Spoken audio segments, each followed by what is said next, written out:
You! The one who played this video! Answer me! So, you think the Spoony worm could escape me so easily? Think again, maggot! This show is re-banished to the black hole, where you will play Pumpkinhead's Revenge for all eternity. Or until you win. Whoa. Where am I? Nostalgia critic? What are you doing here? I'm not the nostalgia critic. Or am I? Well, yeah, you are. Or am I? But what is this place? What are we doing here? You must be Pumpkinhead in order to leave this dimension.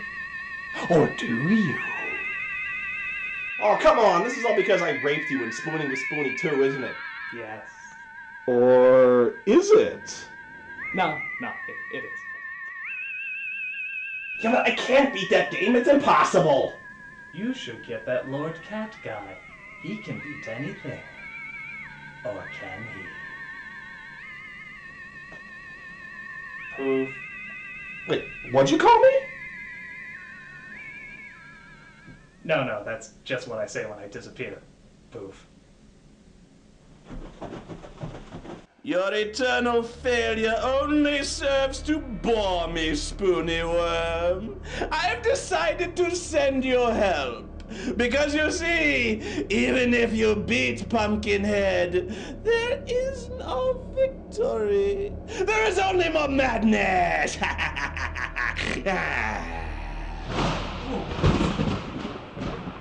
This is not my beautiful house, and you're not my beautiful wife. Spoony, what's going on? Well, I really need your help getting through Bloodwings' Pumpkinhead's Revenge, and since you're the Until We Win guy, I really need your help getting through this thing. You know, assuming there's no strawberries involved, please. Silence, maggot! You will help the Spoony Worm finish this game, or you will spend the rest of your lives in the black hole. Well, if this is the black hole, it's not too bad. Not that bad at all. It's comfortable, nice bed. It's actually got kind of a pastelish, pastoral theme. Would you shut up and beat the game already, maggots? Amateurs. So, Pumpkinhead? This is the game we have to beat. Good God Almighty. Oh, believe me, there is no God. There is only Pumpkinhead, and he will be the death of us. Unless you can beat it. You're the only one who possibly can. Come on, man, you beat Bayou Billy. You've got to help me. Bayou Billy had a stick. You have jack shit in Pumpkinhead. I guess we start at level 1 then. Right, well, there are 3 key elements of this level. The videos, the chests, and the monsters. The game's like a hybrid between an FMV, an adventure game, and an FPS. It's just not a very good hybrid. The first part of the level is easy, and I think you already covered that one, Spoondog. Spooned what? Never mind.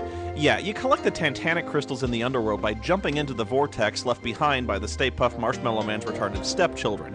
You use the crystals to get in the movies and collect items from the movies by clicking around. But then some unseen spectral children keep accusing me of theft for doing exactly what the instructions told me to do.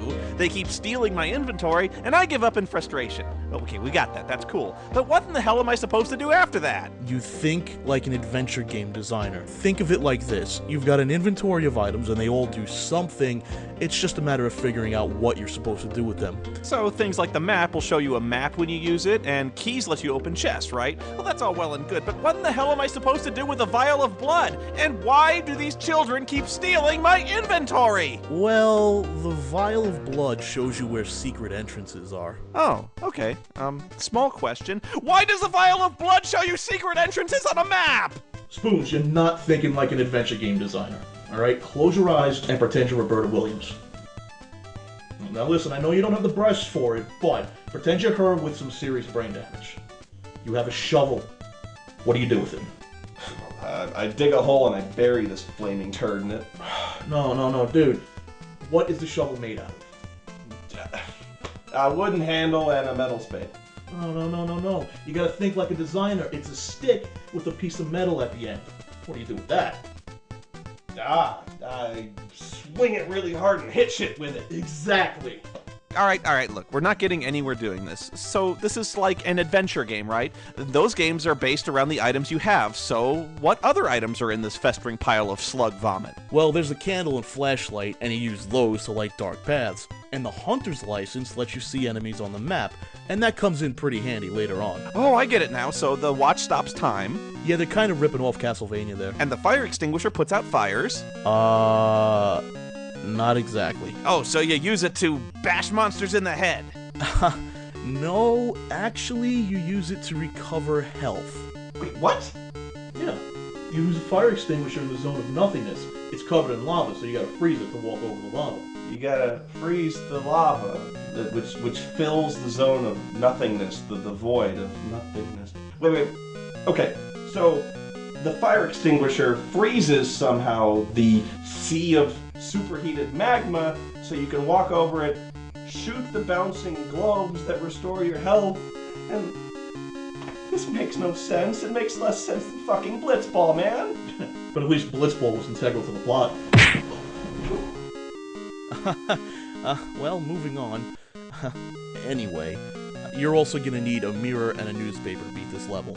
And then there's the Voodoo Doll, a vile, horrible piece of equipment that you absolutely must get in the first level, otherwise you can't complete the game. And oh, by the way, you don't need the voodoo doll just yet. You need it for the second level. There's some backwards thinking going on here that I just cannot wrap my brain around. Spoony, you might not be able to wrap your brain around it, but you really don't have to. This game's so stupid that there's no reason to be thinking about it. I mean, basically all you have to do is run around the stage, jump into portals, collect items, and then use them in various ways. Now, since the game places portals in random locations, I can't exactly hold your hand and walk you through everything. Needless to say, you're gonna need to explore every portal and grab every item you can, save for 3. The TV, the radio, and the empty box. Take any one of those items and the demon children will taunt you and eventually remove your inventory. Wait, so the game took away my inventory because I stole an empty cardboard box. Exactly. I quit.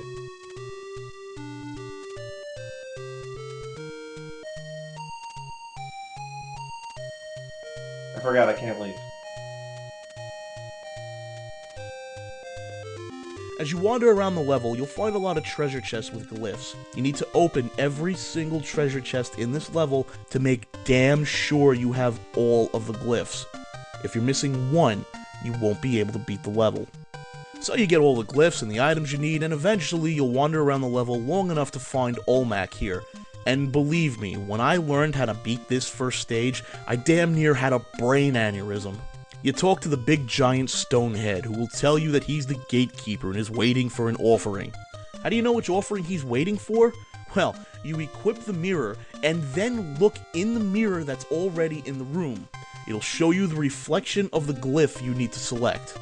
Place that glyph down, and if it's the right one, the gatekeeper will say, "Follow me to the Hall of Memories," or some bullshit like that. This is where the game is downright sadistic. Throughout the entire first level, you were actually supposed to pay careful attention to those FMVs, because the gatekeeper here will actually ask you trivia questions related to the vignettes you just saw. Select the dork you think is the right answer to the trivia question, and you touch the flame of truth, the blue torch that has absolutely no other function in the game, yet takes up a huge chunk of space on the HUD. I bet you thought that was just purely decorative, right? Wrong.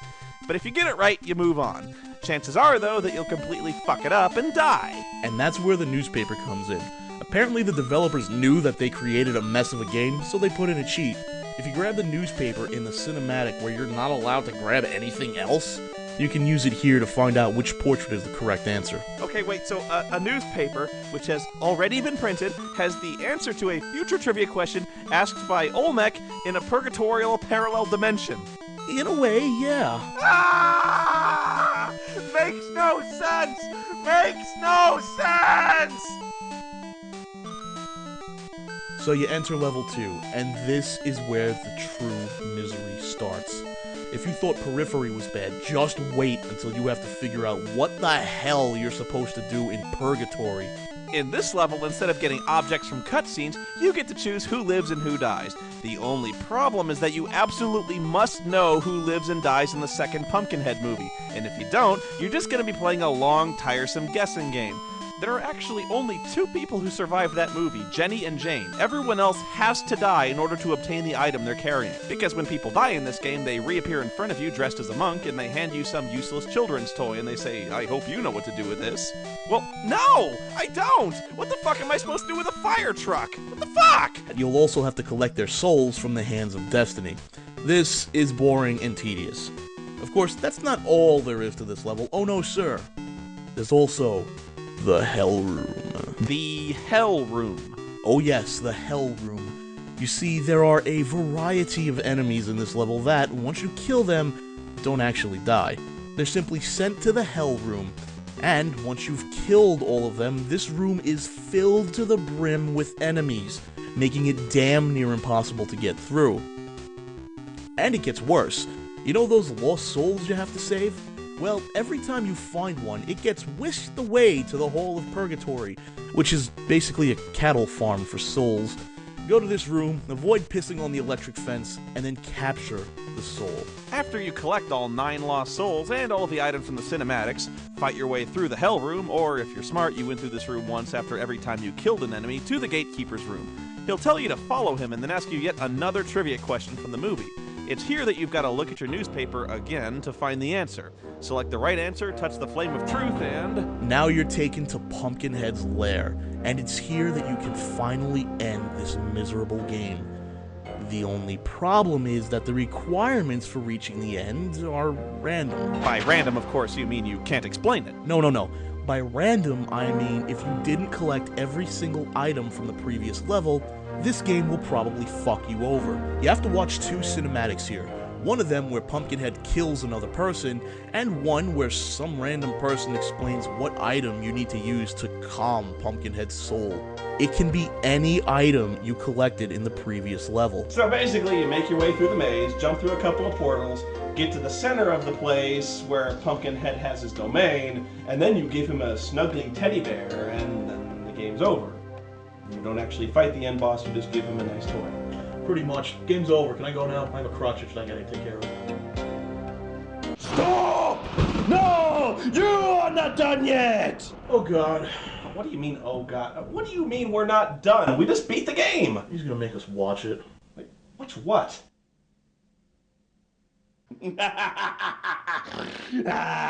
Behold the power of Pumpkinhead!